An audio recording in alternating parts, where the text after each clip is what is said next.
Story के opening में हम शाहरुख से मिलते हैं जो अचानक एक लड़के से टकरा जाती है और उसे वार्न करती है कि अभी बारिश होने वाली है।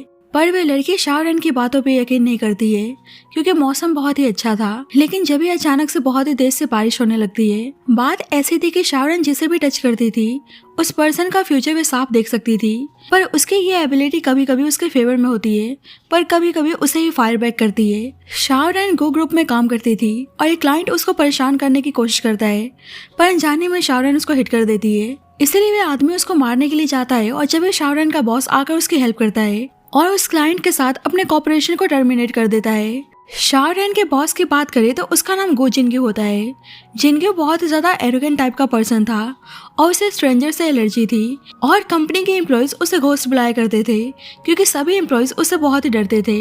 लेकिन आज वो एक्सीडेंटली शाहरुख को टच कर लेता है और शाहरुख फ्यूचर देखती है कि वह अपने बॉस के साथ इंटीमेट हो रही है और ये जानकर वे हैरान थी। शाहरुख उसके हाथ को क्लीन करने जाती है पर जिनग्यू उसे दूर रहने को बोलता है और वे हैरान था कि वह शाहरुख के टच से बेहोश नहीं हुआ।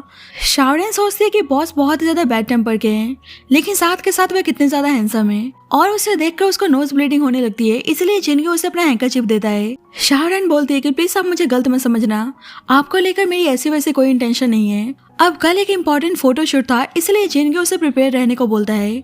अब शाहरुख शूटिंग प्लेस पर आती है जहां एक सुपर मॉडल सीयू की कल शूट होने वाली थी। सीयू शाहरुख को टच करती है तो उसे पता चलता है कि कल का फोटोशूट बहुत ही स्मूथ जाने वाला है, इसलिए वे बहुत ही हैप्पी थी। सीयू की बात करें तो वे अपने सामने किसी को कुछ नहीं समझती थी और अपने असिस्टेंट के साथ बहुत ही बुरा ट्रीट करती है। नेक्स्ट डे शाहरुख ऑफिस आती है तो वे जिनगी और सीयू को क्लोज देखती है और उसे लगता है कि शायद बॉस का इस सुपर मॉडल के साथ अफेयर चल रहा है। अब शाहरुख सामान देकर वहां से भागने की कोशिश करती है पर जिनी उसको रोक लेता है। शाहरुख बोलती है कि आप टेंशन मत लो, मैं आपके और सीयू के बारे में किसी को कुछ नहीं बताऊंगी। पर जिनकी उससे कल के शूट के बारे में पूछता है कि सब कुछ प्रिपेयर तो है ना, और शाहरुख उसको फिक्र करने से मना करती है। जिनकी पूछता है कि वे इतनी कॉन्फिडेंट कैसे है कि फोटोशूट अच्छा जाने वाला है और शाहरुख उसको बता देती है कि वो फ्यूचर देख सकती है। पर जिनकी उसकी बातों को सीरियस नहीं लेता है और कहता है कि कल कुछ भी गड़बड़ हुआ तो वे बचने वाली नहीं है। बाद में शाहरुख को पता चलता है कि ज्यादा बारिश होने की वजह से शूटिंग प्लेस खराब हो गई है, इसलिए वे भाग कर जाती है जहाँ पर जिनको पहले से मौजूद था और वे उसको हेल्प करने को बोलता है। अब बारिश की वजह से शाहरुख स्लिप हो जाती है और एक्सीडेंटली उन दोनों की किस हो जाती है और फिर से शाहरुख फ्यूचर देखती है कि वे अपने बॉस के साथ इंटीमेट हो रही है और उसके बॉस के बॉडी पर स्कार्स है। शाहरुख माफी मांगते हैं पर जिनकी नोटिस करता है कि सही में उसे शाहरुख के क्लोजनेस से कोई भी प्रॉब्लम नहीं हो रही है। शाहरुख उसे ही देखने में लगी थी इसलिए जिनग्यू बोलता है कि तुमने देख लिया या अभी भी देखना रह रहा है। शाहरुख अपने बिहेवियर के लिए माफी मांगती है और जिनग्यू कहता है कि तुम तो फ्यूचर देख सकती हो ना और शायद तुमने बताया था कि कल का शूट बहुत ही अच्छा जाने वाला है।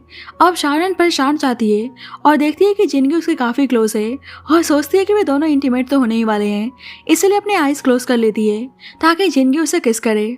पर जिनगी उसे वार्न करता है कि कुछ भी लॉस हुआ तो वह उसकी सैलरी से डिडक्ट करने वाला है और शाहरुख परेशान हो जाती है कि उसका प्रेडिक्शन गलत कैसे हो गया।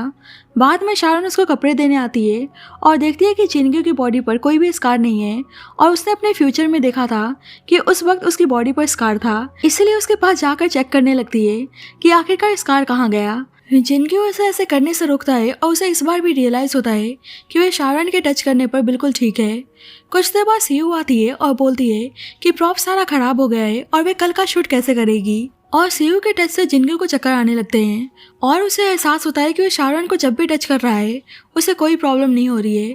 अब शाहरुख ने जैसा प्रेडिक्शन किया था फोटोशूट बहुत ही स्मूथ जाता है। बाद में सीयू के असिस्टेंट से छोटी सी मिस्टेक हो जाती है और सीयू उसे फिर से बुली करने लगती है। अब उसकी असिस्टेंट उससे बहुत ही परेशान हो गई थी इसलिए इस बार उसे मारने के लिए भागती है और सीयू जानबूझकर शाहरुख को आगे कर देती है। पर जिनके बीच में आकर शाहरुख को हटने से बचा लेता है और बेचारा खुद ही इंजर्ड हो गया था और ऊपर से सीयू उसको टच करने लगती है, इसलिए वह बेहोश हो जाता है और शाहरुख को एहसास होता है कि उसके बॉस की बॉडी पर वह स्कार उसी की वजह से आया है। लकीली जिनकी अब ठीक था इसलिए वह सीयू को जाने को बोलता है पर शाह को अपने पास से रुकने को कहता है, जिससे शाहरुख हैरान थी। जिनगी बोलता है कि तुम्हारी वजह से मैं इंजर्ड हुआ हूँ, इसलिए तुम्हें रुककर मेरा ख्याल रखना है। अब सीयू को बहुत ही गुस्सा आता है इसलिए शाहरुख को वार्न करती है और बोलती है कि तुम जिनगी को लेकर कोई भी ऐसे वैसे थॉट्स लेकर मत आना, नहीं तो तुम्हारे साथ बहुत ही बुरा होगा। और अब शाहरुख को दिखता है कि उसके बॉस और सीयू एक दूसरे के काफी क्लोज हैं, इसलिए अब शाहरुख बहाना बनाकर जाने की ट्राई करती है पर जिनगी बोलता है कि तुम तो बहुत ही हार्टलेस हो, मैं तुम्हारी वजह से इंजर्ड हो गया और तुम जा रही हो। तुम्हें पता है कि मुझे तुम्हारी कितनी ज़रूरत है। और ये सुनकर शाओरन डर जाती है और बोलती है कि मैं उस तरह की पर्सन नहीं हूँ। पर जिनग्यो बोलता है कि मुझे तुम्हारी ज़रूरत है कि तुम मेरे खाने पीने का ध्यान रखो, और कहने लगता है कि तुम क्या सोच रही थी। पर शाओरन कहती है कि फिर अब मुझे ऐसे देख क्यों रहे थे। और जिनग्यो कहता है कि तुम में देखने वाला है ही क्या, तुम इतने फ्लैट हो। और ये सुनकर शाओरन बोलती है कि मेरे चाकू कहाँ है। और जिनग्यो हंसने लगता है, पर वे इंजर्ड था इसलिए उसे पेन होने लगता है। और शाओरन उसको रेस्ट करने को बोलती है, पर उल्टा उसी के ऊपर गिर जाती है और बेचारे को और दर्द होने लगता है। इसलिए शाओरन बहाना बनाकर उसके लिए पानी लेने के लिए चली जाती है। अब वापस आती है तो देखती है कि जिनग्यो सो रहा है और सोचती है कि बॉस सोते हुए कितने क्यूट लगते हैं। और उसे फ्यूचर के बारे में याद आता है कि वह बॉस के साथ इंटीमेट होने वाली है। पर उसको डाउट था इसलिए वो श्योर होने के लिए उसे दोबारा किस करने जाती है ताकि दोबारा से फ्यूचर को प्रेडिक्ट कर सके। पर जिनग्यो जग जाता है और बोलता है कि तुम मुझे पसंद करती हो क्या। पर शाओरन कहती है कि वह ऑफिस रोमांस के खिलाफ है। पर जिनग्यो उसे अपने क्लोज खींचकर पूछता है कि अगर तुम मुझे पसंद नहीं करती तो मुझे किस करने क्यों चाह रही थी। और जब भी उसे शाओरन के पेट से आवाज आती है और उल्टा शाओरन जिनग्यो से पूछती है कि आपको भूख तो नहीं लगी। पर जिनग्यो बोलता है कि मुझे भूख नहीं है और उसे किचन में कुछ प्रिपेयर करके खाने को बोलता है। अब शाओरन अपने लिए नूडल्स बनाकर लाती है तो जिनग्यो खुद ही खाने लगता है। शाओरन कहती है कि आपने तो बोला था कि आपको भूख नहीं है।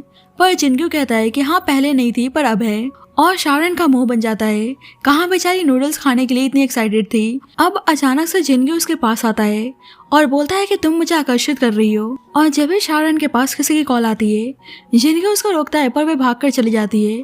और वे डर चुकी थी कि अचानक से बॉस को क्या हो गया है। और इधर जिनग्यो खुद ही परेशान था कि वह ऐसे बिहेव क्यों कर रहा है। अब नेक्स्ट से जिनग्यो शाओरन को मिलने के लिए बुलाता है और शाओरन सोच रही होती है कि शायद फ्यूचर की चीजें सच होने वाली हैं, इसलिए वे सोचती है कि इस बार वे बॉस को एक्सेप्ट कर लेगी। पर देखती है कि उसे किसी और पर्सन ने हक किया है जो उसका एक्स बॉयफ्रेंड लुरेन था और पूछता है कि तुम अचानक से कहाँ गायब हो गई थी। पर जब भी जिनग्यो बीच में आता है और शाओरन बताती है कि ये उसके बॉस मिस्टर गू हैं। लुरेन जिनग्यो को अपना इंट्रोडक्शन देता है और बताता है कि वो शाओरन का बॉयफ्रेंड लुरेन है। जिनग्यो कहता है लेकिन आज तक तुम्हारे बारे में शाओरन ने कभी भी मेंशन नहीं किया। लुरेन बोलता है कि मेरे और शाओरन का प्राइवेट मैटर है और शायद वह शर्मा रही होगी। पर शाओरन लुरेन से बोलती है कि उनका ऑलरेडी ब्रेकअप हो चुका है। पर लुरेन कहता है कि मेरी गलती क्या है। शाओरन बोलती है कि तुम्हारी कोई गलती नहीं है, एक्चुअली सारी गलती मेरी है। और जिनग्यो उसको लेकर चला जाता है। एक्चुअली शाओरन ने अपनी और लुरेन का फ्यूचर देख लिया होता है कि वे एक दूसरे के लिए नहीं बने हैं और लुरेन उसे किसी और के साथ मिलकर चीट करने वाला है, इसलिए उसने उससे ब्रेकअप कर लिया था। लेकिन वे चीज उसको आज भी हर्ट कर रही थी और वे बहुत ही दुखी थी, इसलिए बहुत ही ड्रिंक कर लेती है और उसे रोना आता है कि वे लुरेन की फ्यूचर नहीं है। अब कार उसे हिट करने वाली थी लेकिन जिनग्यो उसको बचा लेता है और जबरदस्ती उसे अपने कार में लाकर बैठाता है। शाओरन नशे में लुरेन को बुरा भला बोल रही होती है और ऊपर से जिनग्यो को भी उल्टा बोलने लगती है। जिनग्यो कहता है कि मैंने क्या किया।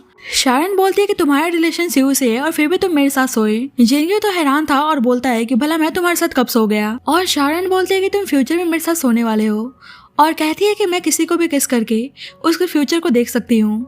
जिनग्यो कहता है कि अच्छा तो बताओ हम फ्यूचर में क्या क्या करने वाले हैं। पर शाओरन कहती है कि मैं भूल चुकी हूँ।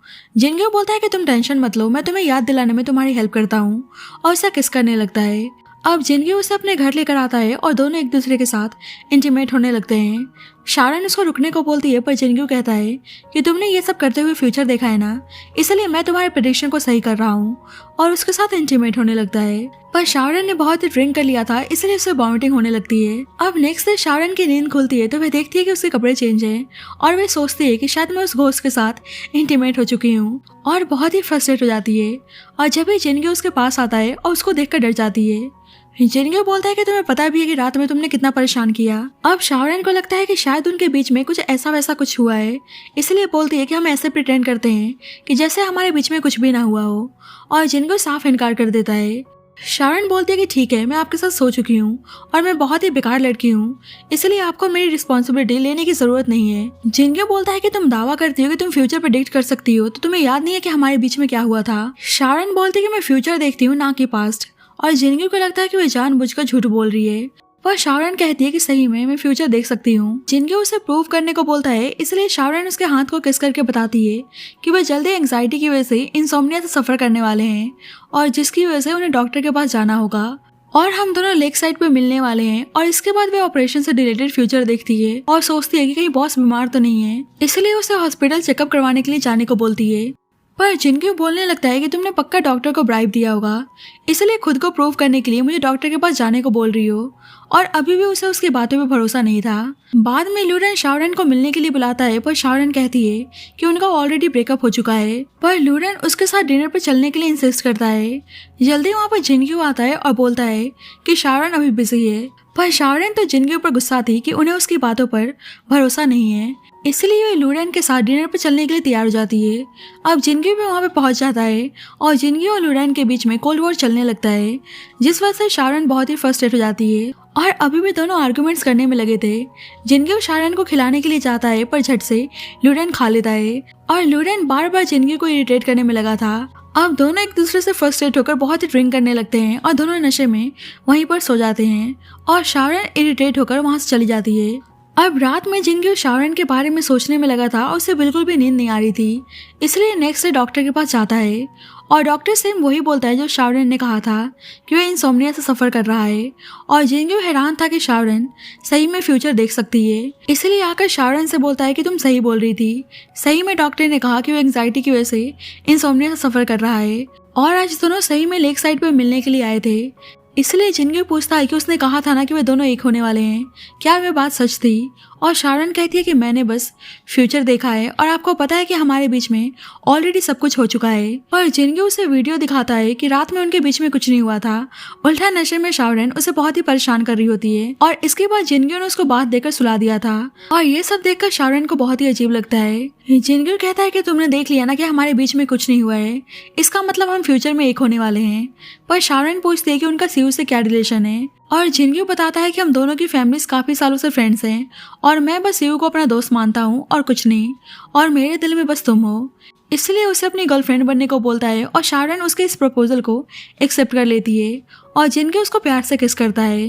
अब ऑफिस में भी दोनों एक दूसरे के साथ रोमांस करने में लगे थे और एक दूसरे के साथ क्यूट मोमेंट स्पेंड करते हैं और दोनों एक दूसरे के साथ बहुत ही हैप्पी थे। अब शाओरेन ने ऑपरेशन से रिलेटेड फ्यूचर देखा था, इसलिए वो जिनक्यू का फुल चेकअप करवाने के लिए हॉस्पिटल लेकर आती है और डॉक्टर से पूछती है कि इन्हें कोई सीरियस इलनेस तो नहीं है। पर डॉक्टर बताता है कि मिस्टर गो बिल्कुल ठीक हैं। पर शाओरेन को भरोसा नहीं था, इसलिए सही से चेकअप करने को बोलती है और कहती है कि कुछ हिडन चीजें भी तो होती हैं और शायद आपको उस चीज की भी एग्जामिनेशन करनी चाहिए। और जिनक्यू ऑफेंड हो जाता है और डॉक्टर भी इस बात पे हंसने लगता है। बाद में शाओरेन जिनक्यू के ऑफिस में आती है और जिनक्यू उसके क्लोज जाने की कोशिश करता है, पर शाओरेन उसको ऐसे करने से मना करती है कि कोई उन्हें देख ना ले। पर जिनक्यू बोलता है कि मुझे दूसरों से मतलब नहीं है, कंपनी मेरी है और मैं अपनी गर्लफ्रेंड के साथ इंटीमेट हो रहा हूँ। और उसे किस करने जा ही रहा होता है कि जब भी वहाँ पे सीयू पहुँच जाती है। जिनक्यू बोलता है कि तुम नॉक करके नहीं आ सकती।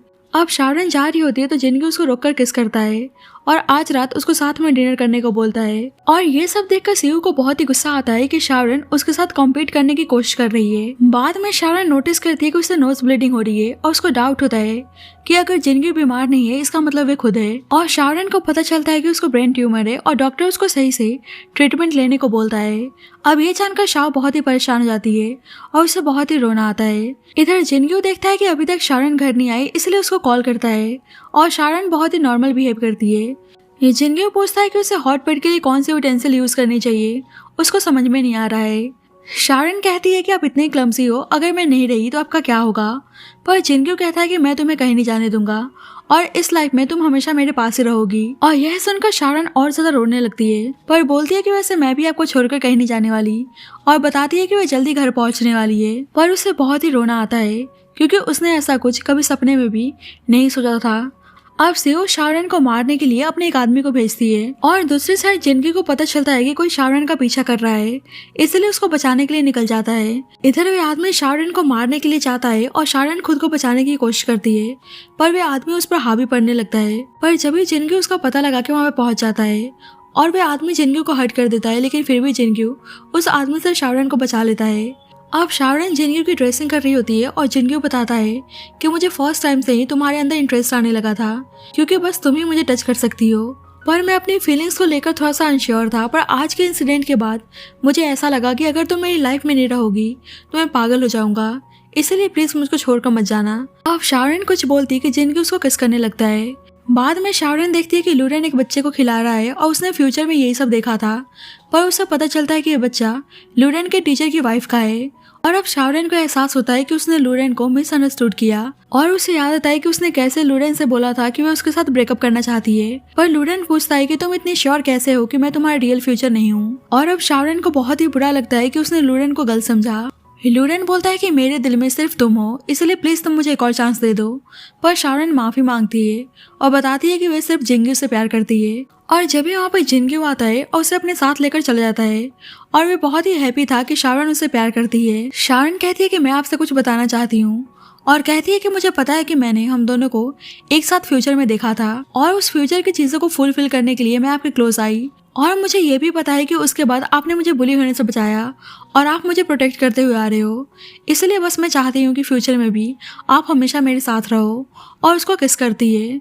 जिंग्यू पूछता है कि तुमने फ्यूचर में क्या देखा, पर शाओरेन बोलती है कि हम फ्यूचर की चीजों को छोड़ देते हैं, अभी मैं अपने प्रेजेंट को आपके साथ जीना चाहती हूँ। पर शाओरेन को चक्कर आने लगते हैं और वह अचानक से बेहोश हो जाती है, जिससे जिंग्यू डर जाता है और उसे हॉस्पिटल लेकर आता है। कुछ टाइम बाद शाओरेन होश में आती है और जिंग्यू बोलता है कि तुमने क्यों नहीं बताया कि तुम बीमार हो और बोलता है कि तुमने सब कुछ पहले देख लिया था ना। शाओरेन बताती है कि उसने दोनों को हॉस्पिटल में देखा था जहाँ किसी का ऑपरेशन चल रहा था और मुझे लगा कि आप बीमार हो, पर फॉर्चुनेटली वह मैं हूँ और उसको टेंशन लेने से मना करती है। पर जिंग्यू कहता है कि काश मैं ही बीमार होता और बोलता है कि तुम टेंशन मत लो, मैं तुम्हें कुछ नहीं होने दूंगा। दूसरी साइड लूरेन हार्ट ब्रोकन था, इसलिए बहुत ही ड्रिंक कर रहा होता है और जब भी सीयू उसके पास आती है और बोलती है कि मैं तुम्हें शाओरेन को पाने में हेल्प कर सकती हूँ और लूरेन उसके साथ हाथ मिलाने के लिए तैयार हो जाता है। इधर जिंग्यू ने शाओरेन के ट्रीटमेंट के लिए वर्ल्ड के बेस्ट डॉक्टर्स को बुलाया था। डॉक्टर्स बताते हैं कि ट्यूमर फैल चुका है और उनको बचाना मुश्किल है, पर जिंग्यू कैसे भी करके शाओरेन को ठीक करने को बोलता है और शाओरेन से आकर कहता है कि बस तुम्हें छोटी सी बीमारी है और तुम ठीक हो जाओगी। पर शाओरेन को पता था कि उसकी कंडीशन कैसी है, इसलिए उसे अपना ध्यान रखने को बोलती है और ये सब सुनकर जिंग्यू रोने लगता है, पर फिर भी बोलता है कि तुम टेंशन मत लो, मैं अपना ध्यान रखूंगा। और दोनों बहुत ही इमोशनल हो जाते हैं। अब शाओरेन का ऑपरेशन होने जा रहा था और जिंग्यू उसको टेंशन लेने से मना करता है, लेकिन वह खुद बहुत ही परेशान था। डॉक्टर अपने साइड से बेस्ट देते हैं और शाओरेन का ऑपरेशन सक्सेसफुल हुआ था। अब जिंग्यू उसके होश में आने का इंतजार कर रहा था और शाओरेन होश में आते ही बोलती है कि उसे भूख लगी है और जिंग्यू बहुत ज्यादा हैप्पी था, उसने ऑलरेडी उसके लिए बहुत कुछ मंगा के रखा था और उसे प्यार से खाना खिलाता है और यहाँ पे उसका रोमांस शुरू था। जिंग्यू उसको किस करने चाहता है, पर शाओरेन बोलती है कि तुमने कितने दिनों से शावर नहीं लिया है, पर जिंग्यू कहता है कि मैंने नहीं बल्कि तुमने, और बेचारी को बहुत ही एम्बैरेसमेंट फील होता है और जिंग्यू किसी को उसे बात देने के लिए बुलाता है। और अब जिंग्यू बहुत ही हैप्पी था कि शाओरेन फाइनली हॉस्पिटल से डिस्चार्ज हो रही है। अब जिंग्यू उसको डेट पर लेकर जाना चाहता था, इसलिए उसको शॉपिंग पे लेकर आता है। शाओरेन बहुत सारी ड्रेसेस ट्राई करती है, पर जिंग्यू को कोई भी ड्रेसेस पसंद नहीं आ रही थी, इसलिए वह खुद उसके लिए ड्रेस सिलेक्ट करता है और उसे बहुत ही जलन होती है कि उसने ऐसे रिवीलिंग ड्रेस पहना हुआ है। बाद में वह जानबूझकर शाओरेन के फेस को खराब कर देता है और बेचारी जोकर लग रही होती है। अब जिंग्यू उसके लिए बहुत सारी शॉपिंग करता है और शाओरेन उसको किस करती है, तो वह जिंग्यू और सीयू को एक साथ देखती है, लेकिन इस बारे में वह जिंग्यू को नहीं बताती है। और अब उसने सोच लिया था कि जब तक वे खुद अपनी आंखों से नहीं देख लेती, वे फ्यूचर से रिलेटेड कोई भी एक्शन नहीं लेने वाली। बाद में जिंग्यू शाओरेन को ब्यूटीफुल सरप्राइज देता है और शाओरेन बहुत ही हैप्पी थी और बोलती है कि थैंक यू, आज ऐसा लग रहा है कि मैं कोई सपना देख रही हूँ। पर जिंग्यू बोलता है कि ऐसा बॉयफ्रेंड मेरी ड्यूटी है कि मैं अपनी गर्लफ्रेंड के लिए ऐसे सरप्राइजेस प्रिपेयर करूं, और कहता है कि अगर तुम थैंक यू बोलना चाहती हो तो मैंने सी साइड पे एक बहुत ही अच्छा होटल रूम बुक किया है, वहां तुम मुझे अच्छी तरह से थैंक यू बोल सकती हो। और शाओरेन उसको ऐसी बातें करने से मना करती है। जिंग्यू उसे एक ब्यूटीफुल नेकलेस गिफ्ट करता है और शाओरेन बोलती है कि मैंने इस नेकलेस के डिजाइन को कंपनी में देखा था, कल तो इस न्यू डिजाइन का लॉन्च होने वाला है। पर जिंग्यू बोलता है कि ये नेकलेस डिफरेंट है और बताता है कि इस नेकलेस पर उसका नाम मेंशन है और शाओरेन उसके सरप्राइज से बहुत ही हैप्पी थी। बाद में दोनों होटल रूम में आते हैं और एक दूसरे के साथ क्वालिटी टाइम स्पेंड करते हैं और दोनों एक दूसरे के साथ इंटीमेट होते हैं। अब इस बारे में सीयू को पता चलता है कि जिंग्यू शाओरेन को डेट पर लेकर गया था और उसने उसको नेकलेस गिफ्ट किया है और इसके बाद दोनों एक ग्रैंड होटल में स्टे कर रहे हैं, तो उसे बहुत ही जलन होती है और उसे शाओरेन पर बहुत ही गुस्सा आता है, इसलिए अब वह शाओरेन को सबक सिखाना चाहती थी। नेक्स्ट डे गो फैमिली की न्यू ज्वेलरी डिजाइन की लॉन्च थी और अभी तक जिंग्यू आया नहीं था, इसलिए सीयू उसके प्लेस पर उस ज्वेलरी को लॉन्च करने के लिए जाती है, पर सब देखते हैं कि वहाँ से ज्वेलरी गायब है। अब सीयू सभी एरिया को सील करने को बोलती है, पर शाओरन कहती है कि ऐसा करने से गो फैमिली के रेपुटेशन पे बात आ सकती है कि हम दूसरों पर चोरी का ब्लेम लगा रहे हैं। और वे सबसे माफी मांगने जा रही होती है, पर सीयू बोलती है कि इस नेकलेस को तो तुमने पहन रखा है, और उल्टा उस पर चोरी का ब्लेम लगाने लगती है। शाओरन बोलती है कि नेकलेस मेरा है, पर सीयू कहती है कि तुम्हें पता भी है कि नेकलेस की कितनी कीमत है और तुम इसको अफोर्ड भी नहीं कर सकती। और अब मीडिया वाले भी पूछने लगते हैं कि क्या उन्होंने इस नेकलेस को चुराया है, पर शाओरन साफ इनकार करती है।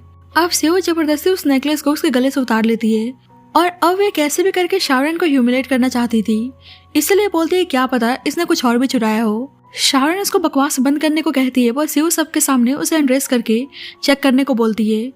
और सिक्योरिटी गार्ड ऐसा करने की ट्राई करते हैं, पर जिनक्यू वहाँ पे पहुंच जाता है और सीयू को थप्पड़ मारता है।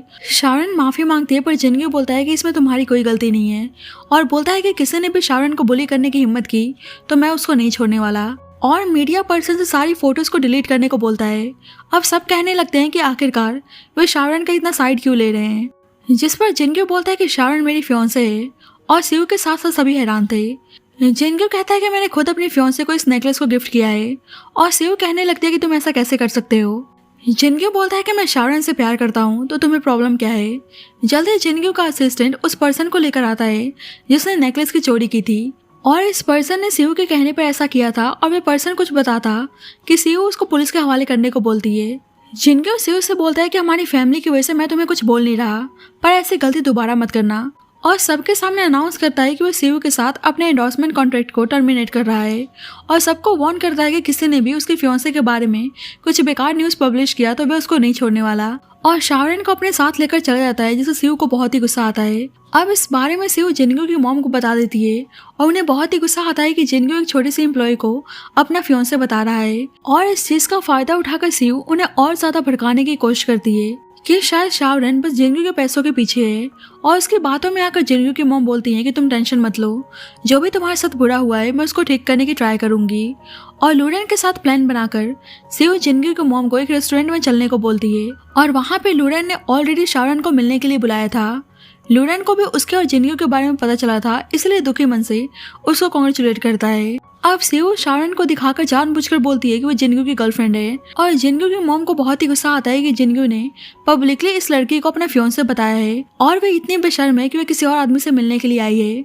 और सीयू नाटक करती है कि शायद आप उसे मिसअंडरस्टूड कर रही हैं, पर जिनक्यू की मॉम बोलती है कि तुम उस लड़की को डिफेंड मत करो, और कहती है कि मैं इस लड़की को पक्का जिनक्यू की लाइफ से निकाल कर रहूंगी। और वह शुरू से सीयू को ही अपने डॉटर इन लॉ बनाना चाहती थी। अब जिनक्यू शाओरन को अपनी फैमिली से मिलवाना चाहता था, इसलिए वे डरी हुई थी कि पता नहीं उसकी फैमिली को वे पसंद भी आएगी या नहीं। पर जिनक्यू बोलता है कि तुम टेंशन मत लो, अगर मैं तैयार हूँ तो मेरी फैमिली का ओपिनियन इतना मैटर नहीं करता है।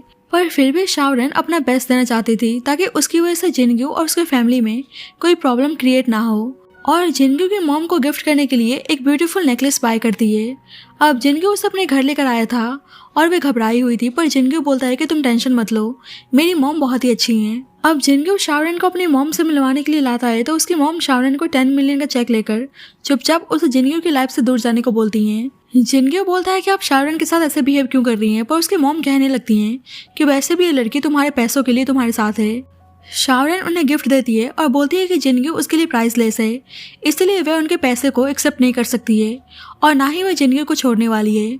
पर जिनक्यू की मॉम साफ बोल देती है कि वह इस लड़की को अपनी फैमिली का हिस्सा बनाने के लिए तैयार नहीं है। अब शाओरन सोचती है कि मैंने फ्यूचर प्रेडिक्ट नहीं किया, पता नहीं जिनक्यू किसको चूज करने वाला है। पर जिनक्यू साफ बोलता है कि उसने शाओरन को लाइफ टाइम के लिए एक्सेप्ट कर लिया है, इसलिए वह उनकी बात नहीं मान सकता। और इस बात पर उसकी मॉम को बहुत ही गुस्सा आता है। पर जिनक्यू बोलता है कि मैं शाओरन से बहुत ही प्यार करता हूँ, और जिस दिन आप शाओरन को एक्सेप्ट करने के लिए तैयार हो जाएंगी, उसी दिन मैं शाओरन को आपसे मिलवाने के लिए लेकर आऊंगा। शाओरन नहीं चाहती थी कि उसकी वजह से जिनक्यू और उसकी मॉम के बीच में कोई भी कॉन्फ्लिक्ट हो, इसलिए जाकर उसे अपनी मॉम को कंफर्ट करने को बोलती है। पर जिनक्यू अपनी वजह से ना ही शाओरन और ना ही अपनी मॉम के लिए कोई भी प्रॉब्लम क्रिएट करना चाहता था। शाओरन बोलती है कि आई नो तुम मुझसे बहुत ही प्यार करते हो, और जब हमने साथ में रहने का डिसाइड कर लिया है तो हम कभी भी अलग नहीं होंगे, और उसको किस करती है और देखती है कि वो फ्यूचर में जिनक्यू की वजह से रो रही है, पर इस बारे में वो जिनक्यू को नहीं बताती है। अब जिनग्यू की मॉम बहुत ही गुस्से में थी और सीयू नाटक करती है कि पता नहीं शाओरन की वजह से जिनग्यू उसे एक्सेप्ट करेगा भी या नहीं, पर जिनग्यू की मॉम उसको टेंशन लेने से मना करती हैं। कुछ दिनों में उनका बर्थडे आने वाला था, इसलिए सीयू बोलती है कि वह उनके लिए बर्थडे पार्टी थ्रो करना चाहती है। क्या पता जिनग्यू पार्टी में आकर अपनी गलती के लिए माफी मांगे, और जिनग्यू की मॉम उसकी आइडिया से हैप्पी थी। अब जिनग्यू के पास इनविटेशन आया था, इसलिए शाओरन बोलती है कि लास्ट टाइम सब कुछ खराब हो गया था, पर इस बार वह उसकी मॉम को इम्प्रेस करना चाहती है। पर जिनग्यू बताता है कि वह बिजनेस ट्रिप पर जा रहा है, इसलिए उसको अकेले पार्टी अटेंड करने को बोलता है। और शाओरन अकेले जाना तो नहीं चाहती थी, पर वह उसकी मॉम को इम्प्रेस करना चाहती थी, इसलिए वह जाने के लिए तैयार हो जाती है। और जिनग्यू उसको प्यार से किस करता है और बोलता है कि किसी भी चीज़ की ज़रूरत हो तो मुझे कॉल करना। अब फाइनली बर्थडे का दिन आता है और जिनग्यू की मॉम सीयू के अरेंजमेंट से बहुत ही हैप्पी थी। और सीयू का नाटक शुरू हो जाता है कि मैं आपकी फैमिली का पार्ट बनना चाहती हूँ, लेकिन जिनग्यू की ऑलरेडी गर्लफ्रेंड है। पर जिनग्यू की मॉम बोलती है कि तुम टेंशन मत लो, एक दिन खुद जिनग्यू तुम्हें हमारी फैमिली में लेकर आएगा। अब एक लड़की बोलती है कि आज आपका बर्थडे है और शाओरन आपका बर्थडे सेलिब्रेट करने नहीं आई, पता नहीं वह कैसी डॉटर इन लॉ है। पर जिनग्यू की मॉम बोलती है कि वे खुद उस लड़की को अपनी डॉटर इन लॉ नहीं मानती हैं। अब शाओरन पार्टी में आती है तो उसे अंदर जाने से मना करते हैं, पर उसके पास वीआईपी इनविटेशन था, इसलिए गार्ड माफी मांगता है। अब शाओरन पार्टी में आती है तो जिनग्यू की मॉम उसके साथ रूड बिहेव करती हैं और सीयू जानबूझकर अपने गिफ्ट से उनको इम्प्रेस करने की ट्राई करती है और सीयू के गिफ्ट्स को फेंक देती है कि वह उनके लिए इतनी ऑर्डिनरी इयरिंग्स लेकर आई है।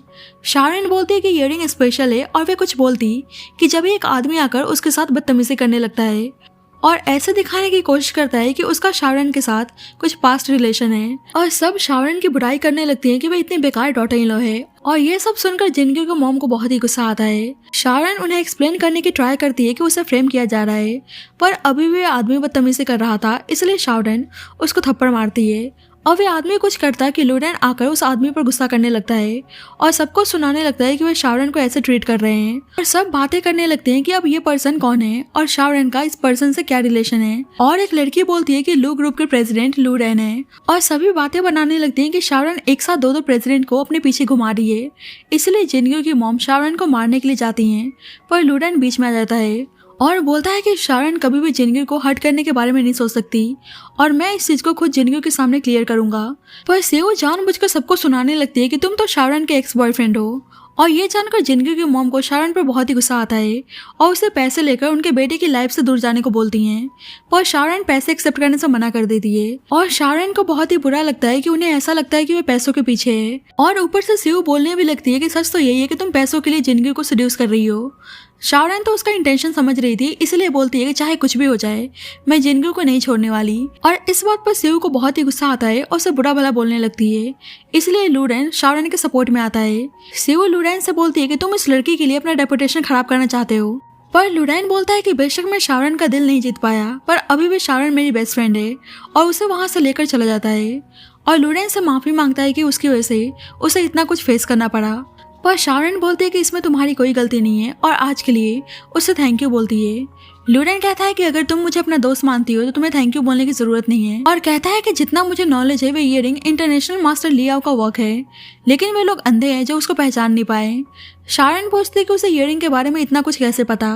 लुडेन बोलता है कि तुम्हें पता तो है कि मैं चैरिटी ऑक्शन एक्टिविटीज में इन्वॉल्व रहता हूँ और मैं ऐसी कीमती चीजों को आंख बंद करके पहचान सकता हूँ, और बोलता है कि जल्दी लू ग्रुप का एनुअल ऑक्शन आने वाला है जो मेरे लिए बहुत ही इंपॉर्टेंट है और हर साल तुम्हें उसको हैंडल करती हो, इसलिए उसे इस बार भी हेल्प मांगता है, पर शाओरन उसको मना करती है। पर लुडेन बोलता है कि तुम्हें मिसेस गो को दिखाना चाहिए कि तुम कितनी टैलेंटेड हो। शाओरन बोलती है कि वे इस बारे में जिनग्यू से डिस्कस करके बताएगी, और लुडेन बोलता है कि मैं भी मिस्टर गो से बात करूंगा कि दोनों कंपनी एक ही साथ ऑक्शन को ऑर्गेनाइज करे। अब शाओरन जिनग्यू से मिलने आती है तो जिनग्यू की मॉम उसे शाओरन के अगेंस्ट बोलने में लगी थी, पर अभी भी वे शाओरन के सपोर्ट में था। शाओरन नहीं चाहती थी कि उसकी वजह से जिनग्यू का उसकी मॉम के साथ रिलेशन खराब हो, पर जिनग्यू उसको चिंता करने से मना करता है और बोलता है कि मैं हमेशा तुम्हें प्रोटेक्ट करूंगा, और उसे लुडेन से दूर रहने को बोलता है, और शाओरन हाँ बोलती है, उसे प्यार से किस करती है। अब जिनग्यू नोटिस करता है कि उसने कुछ फ्यूचर प्रेडिक्ट किया है, इसलिए पूछता है, पर शाओरन मना कर देती है।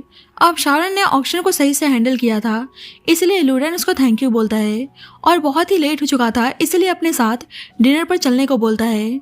शाओरन तो मना करती है, पर लुडेन बोलने लगता है कि मतलब मैं तुम्हारा बॉयफ्रेंड नहीं रहा तो अब तुम मेरे साथ डिनर भी नहीं करोगी, इसलिए शाओरन उसके साथ डिनर करने के लिए तैयार हो जाती है। और अभी भी लुडेन सीयू के साथ मिलकर कुछ प्लान कर रहा था। अब जिनग्यू दोनों को साथ में देख लेता है और कॉल करके पूछता है कि वे कहाँ हैं। और अब शाओरन नहीं चाहते थे कि कोई भी मिसअंडरस्टैंडिंग क्रिएट हो, इसलिए वो झूठ बोलती है कि अभी वो एग्जीबिशन में है। और शाओरन के मुंह से झूठ सुनकर उसे बहुत ही बुरा लगता है। और अब पता चलता है कि सियू ने जिन्यू को यहाँ पर बुलाया था और बोलती है कि मैंने पहले ही कहा था कि शाओरन और लूरन का रिलेशन कुछ अलग है। पर जिनग्यो बोलता है कि मुझे शाओरन पे ट्रस्ट है और तुम्हें बीच में इंटरफेरेंस करने की जरूरत नहीं है। पर सियू तो हैप्पी थी कि उनका प्लान सही काम कर रहा है। अब शाओरन घर आती है तो देखती है कि जिनग्यो ड्रिंक कर रहा है, इसलिए उसको ड्रिंक करने से मना करती है। जिनग्यो पूछता है कि तुम्हारा ऑक्शन कैसा गया और शाओरन बोलती है कि बहुत ही अच्छा। जिनग्यो पूछता है कि क्या तुमने लूरन के साथ अपना डेट एंजॉय किया और शाओरन हैरान थी कि वह उसका पीछा कर रहा था। जिनग्यो बोलता है कि तुमने मुझे धोखा दिया, पर शाओरन कहती है कि तुम्हें कुछ मिसअंडरस्टैंडिंग हुई है। पर जिनग्यो उस पर गुस्सा करने लगता है कि वह झूठ बोलकर लूरन के साथ डेट पर गई थी। शाओरन बोलती है कि मैंने झूठ बोला, पर मेरे और लूरन के बीच में ऐसा कुछ नहीं है।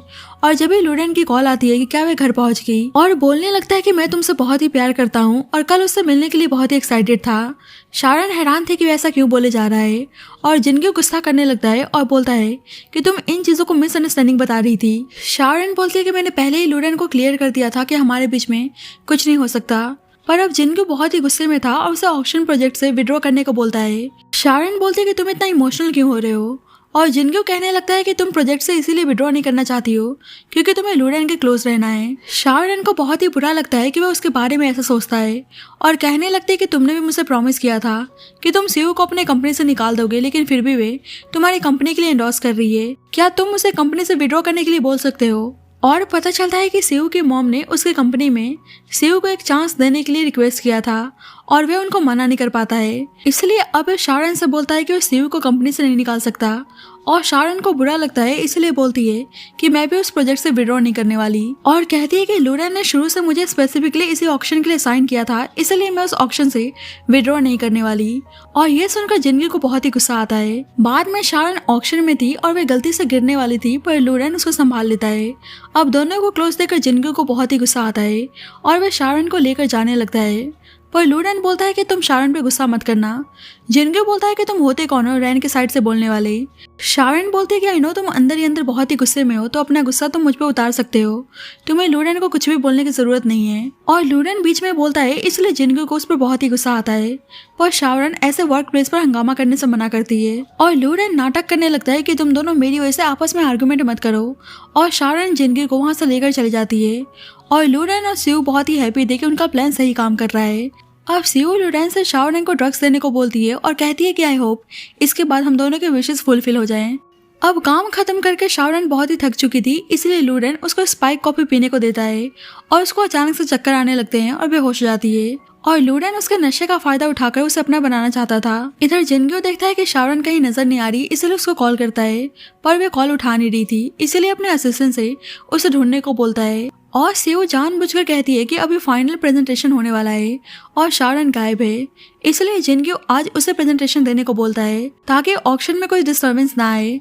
इधर शाओरन होश में आती है तो लूरन को अपने आप से दूर कर देती है, पर लूरन उसके साथ जबरदस्ती करने लगता है। शाओरन उसको पुलिस की धमकी देती है, पर लूरन बोलता है कि मैं तुमसे बहुत ही प्यार करता हूँ और जो जिनग्यो तुम्हें दे सकता है वह सारी चीजें मैं तुम्हें देने के लिए तैयार हूँ, तो तुम्हें प्रॉब्लम क्या है। और उसके साथ जबरदस्ती करने लगता है, इसलिए शाओरन उसको हिट कर देती है। अब फाइनली ऑक्शन स्टार्ट होता है और ज्वेलरी प्रेजेंटेशन के लिए वह सियू को बुलाता है। जल्दी वहाँ पर शाओरन आती है और देखती है कि सियू उसके प्लेस पर ज्वेलरी प्रेजेंट कर रही है। शाओरन जिनग्यो से माफी मांगती है, पर जिनग्यो तो गुस्से में था और ऊपर से सियू आग लगाने लगती है कि तुम्हें पता है कि ऑक्शन इतना इंपॉर्टेंट है और फिर भी तुम गायब थी। शाओरन उसको एक्सप्लेन करना चाहती थी, पर जिनग्यो गुस्से में बोलने लगता है कि आई नो तुम लूरन के साथ लवी डबी करने में बिजी होगी और जिनग्यो के पास ऑलरेडी उन दोनों की फोटो थी। शाओरन उसको सब कुछ एक्सप्लेन करने की कोशिश करती है, पर यह सब देखकर जिनग्यो बहुत ही डिसहार्टेड था, इसलिए उसे ब्रेकअप के लिए बोलता है। शाओरन उसको रोकती है, पर जिनग्यो उसके हाथ को झटक के वहां से चला जाता है और सियू बोलने लगती है कि तुम जिनग्यो को बिल्कुल डिजर्व नहीं करती। अब जिनग्यो बहुत ही उदास था और सियू आकर बोलने लगती है कि आपको पता है कि शुरू से मैं ही आपको सच्चा प्यार करते हुए आ रही हूँ। दूसरी साइड शाओरन भी ड्रिंक करने में लगी थी और उसे बहुत ही बुरा लगता है कि जिनग्यो उसकी बातों पर भरोसा नहीं करता है। इधर जिनग्यो भी बहुत ही नशे में था और सियू उसे रूम में लेकर आती है और ऊपर से अपने आदमी को कॉल करके शाओरन के साथ फन करने को बोलती है और खुद जिनग्यो के साथ इंटीमेट होने की ट्राई करती है। अब ये आदमी वहाँ पे आकर शाओरन को परेशान करने लगता है, पर लूरन वहाँ पे पहुंचकर शाओरन को बचाता है और गुस्सा करने लगता है कि उसे इतनी रात में यहाँ पे अकेले आने की क्या जरूरत थी और उसे घर चलने को बोलता है। इधर जिनग्यो की नींद खुलती है तो वो सियू को अपने पास देखकर हैरान था पर उसको यकीन था कि उसने उसको टच नहीं किया है। पर सेऊ नाटक करने लगती है कि आप मेरी रिस्पॉन्सिबिलिटी नहीं लेना चाहते। जिनगियो कहता है कि शायद तुम्हें पता नहीं है कि मुझे लड़कियों से एलर्जी है और अगर तुमने मुझे टच किया होता तो अब तक मैं डिस्कम्फर्ट से मर गया होता। पर सेऊ शाओरन का जिक्र करती है और जिनगियो बोलता है कि शाओरन अलग है और बोलता है कि बस हमारी फैमिली की वजह से मैं चुप हूँ, इसलिए मुझे और इंस्टिगेट मत करो। और सेऊ को गुस्सा आता है कि उसका प्लान फेल हो गया। बाद में शाओरन ऑफिस आती है तो उसे कुछ दिन ऑफिस आने से मना करता है। शाओरन बोलती है कि आई नो ऑक्शन की वजह से तुम गुस्से में हो, पर मैं सच बोल रही हूँ कि मेरे दिल में लुडेन के लिए कुछ ऐसा नहीं है और मैं एक दिन तुम्हें साबित करके रहूंगी। अब दोनों का प्लान फेल हो गया था, इसलिए सेऊ लुडेन को एक और आइडिया देती है और लुडेन शाओरन को पाने के लिए कुछ भी करने के लिए तैयार था। अब सेऊ लुडेन की फोटो क्लिक करके शाओरन को भेजती है और कॉल करके बताती है कि लुडेन मेरे कब्जे में है और अगर तुम चाहती हो कि लुडेन के साथ कुछ बुरा ना हो तो चुपचाप होटल आ जाओ। पर शाओरन बोलती है कि मैंने ऑक्शन से रिलेटेड पता लगाया था कि तुम और लुडेन ने टीम अप होकर मेरे अगेंस्ट प्लानिंग और प्लॉटिंग की थी और फिर भी तुम्हें लगता है कि मैं तुम्हारी बातों में आ जाऊंगी। सेऊ बोलती है कि सब तुम पे डिपेंड करता है, अगर लुडेन के साथ कुछ भी हुआ तो समझ लेना कि सारी तुम्हारी गलती है और ना चाहकर भी शाओरन को वहाँ पे आना पड़ता है। और सेऊ कहने लगती है कि तुम सही में स्टूपिड निकली और उसको फोर्सली स्पाइक ड्रिंक पिलाने लगती है, पर जिनग्यो वहाँ पे पहुंच जाता है। सेऊ तो यहाँ पर जिनग्यो को देखकर हैरान थी, पर उल्टा जिनग्यो उस ड्रिंक को सेऊ को पिला देता है और उसे उस रूम में लॉक करके वहाँ पे शाओरन को लेकर चला जाता है। अब लुडेन तो नशे में था और सेऊ उसको उठने को बोलती है, पर लुडेन उसको शाओरन समझकर जबरदस्ती करने लगता है और अब सेऊ पे भी ड्रिंक का असर होने लगता है, इसलिए वे भी लुडेन के साथ इंटीमेट होने लगती है। दूसरी साइड शाओरन की नींद खुलती है तो जिनग्यो उसके पास था और शाओरन उसको अपने पास देखकर बहुत ही हैप्पी थी और बोलती है कि मेरे और लुडेन के बीच में ऐसा कुछ नहीं है और ऑक्शन में भी दोनों ने मिलकर मेरे अगेंस्ट प्लानिंग प्लॉटिंग की थी। जिनग्यो बोलता है कि मुझे सब कुछ पता है और उसने खुद ही सब कुछ पर्सनली इन्वेस्टिगेट किया था और बोलता है कि अगर तुमने मुझे मैसेज नहीं किया होता तो पता नहीं क्या होता। पर शाओरन बोलती है कि मुझे पता था कि तुम मुझे बचाने के लिए ज़रूर आओगे, इसलिए जाने से पहले मैंने तुम्हें मैसेज कर दिया और फाइनली अब दोनों एक हो गए थे। अब नेक्स्ट मॉर्निंग मीडिया वाले लुडेन के होटल रूम में पहुंच जाते हैं। अब स्कैंडल की वजह से सेऊ के सारे कॉन्ट्रैक्ट टर्मिनेट हो गए थे और लुडेन की कंपनी भी बैंकरप्ट होने वाली थी। शाओरन को सुनकर बुरा लगता है, पर जिनग्यो कहता है कि वे दोनों यही डिजर्व करते थे। शाओरन बोलती है कि अब फाइनली हम दोनों को एक होने में कोई नहीं रोक सकता, पर जिनग्यो बोलता है कि एक्चुअली मेरी लाइफ में एक और लड़की है, जिससे शाओरन हैरान थी, पर वे अपनी मॉम की बात कर रहा होता है। जिनग्यो उसे उसके मॉम के साथ डिनर पर चलने की बात करता है और शाओरन परेशान हो जाती है क्योंकि उसको पता था कि उसकी मॉम उसको हेट करती हैं। पर जिनग्यो बोलता है कि वे पक्का उसको पसंद करने लगेंगी, इसलिए अब शाओरन उसकी मॉम के लिए गिफ्ट बाय करती है। और वहीं पे लुडेन और सेऊ थे और उनको गुस्सा आता है कि उन्हें बर्बाद करके दोनों खुश नजर आ रहे हैं। बाद में सभी डिनर पे आते हैं और उसकी मॉम अभी भी शाओरन से हैप्पी नहीं थी और उसे अकेले में बात करने के लिए बुलाती हैं, पर एक्चुअली में ये सेऊ और लुडेन का ट्रैप था और वे शाओरन को किडनैप कर लेते हैं। अब बहुत देर तक वेट करने के बाद जिनग्यो अपनी मॉम और शाओरन को कॉल करता है, पर कॉल मिल नहीं रही थी। पर उसको जल्दी पता चलता है कि दोनों को लुडेन ने किडनैप कर लिया है। जिनग्यो लुडेन को वार्न करता है, पर लुडेन तो उन्हें मारने की धमकी देता है, इसलिए जिनग्यो बोलता है कि वह उसकी सारी कंडीशन मानने के लिए तैयार है, वह उनके साथ कुछ ना करे। और लुडेन उसे 100 मिलियन लेकर उसका लोकेशन पर आने को बोलता है। इधर शाओरन होश में आती है तो लुडेन बोलने लगता है कि मैं तुमसे इतना प्यार करता हूँ और फिर भी तुम मुझे ऐसे ट्रीट करती हो। थोड़ी देर बाद वहाँ पे सेऊ आती है, उसको गुस्सा आता है कि उसने जिनग्यो को छीन लिया। जल्द ही जिनग्यो की मॉम होश में आती है, उन्हें सेऊ का रियलिटी पता चलता है कि वह कितनी बुरी है और लुडेन को गुस्सा आता है कि जिनग्यो के कारण उसकी लाइफ खराब होगी, इसलिए उसके मॉम को मारने लगता है। शाओरन उन्हें हट करने से मना करती है तो लुडेन उसके साथ जबरदस्ती करने लगता है। शाओरन उसको रोकती है, पर लुडेन बोलता है कि अगर तुमने मुझे रोका तो मैं जिनग्यो की मॉम को मार डालूंगा। पर जल्दी वहाँ पर जिनग्यो आता है और बोलता है कि वे पैसे लेकर आया है, वे दोनों को छोड़ दे। लुडेन बोलता है कि माफ करना, मैं बताना भूल गया कि 100 मिलियन में तुम बस एक ही पर्सन को यहाँ से लेकर जा सकते हो, तो चूज कर लो कि तुम किसको लेकर जाना चाहते हो। जिनग्यो को तो बहुत ही गुस्सा आता है, पर लुडेन बोलता है कि तुम्हारे पास ज्यादा टाइम नहीं है। शाओरन उसे अपनी मॉम को लेकर जाने को बोलती है, पर उसकी मॉम को समझ में आ गया था कि शाओरन कितनी अच्छी लड़की है, इसलिए जिनग्यो से वह शाओरन को यहाँ से ले जाने को बोलती है। अब जिनग्यो को समझ में नहीं आ रहा था कि वह क्या करे और लुडेन उसको जल्दी से चूज करने को बोलता है और जिनग्यो अपनी मॉम को चूज करता है। अब 1 मिनट में बॉम्ब एक्सप्लोड होने वाला था, इसलिए जिनग्यो जल्दी से अपनी मॉम को बचाता है। इधर दोनों शाओरन को किसी और प्लेस पर लेकर आ गए थे और लुडेन शाओरन के साथ जबरदस्ती करने लगता है, पर जिनग्यो उनके लोकेशन के बारे में पता लगाकर वहां पे पहुंच जाता है। अब लुडेन गुस्से में शाओरन को स्ट्रैप करने के लिए जाता है, पर जिनग्यो उसको रोक लेता है और अपने आदमियों से दोनों को पुलिस के हवाले करने को बोलता है। अब फाइनली सब कुछ ठीक हो गया था और जिनग्यो की मॉम ने शाओरन को एक्सेप्ट कर लिया था। जिनग्यो बोलता है कि मॉम मैं भी इंजर्ड हूँ और आपका ध्यान बस शाओरन पर है और वे हैप्पी था कि अब सब कुछ ठीक हो गया है। जिनगर की मॉम बोलती है कि मुझे माफ़ करना कि पहले मैंने तुम्हें मिसअंडरस्टूड किया, और अब वे उसे अपनी डॉटर इन लॉ बनाने के लिए तैयार थी और दोनों को विश करती है कि दोनों हमेशा हैप्पी रहें, और इसी के साथ स्टोरी की हैप्पी एंडिंग होती है। So thank you so much guys for watching this video. बाकी आपको स्टोरी कैसी लगी please let me know in the comment section, and जब तक के लिए bye bye and take care.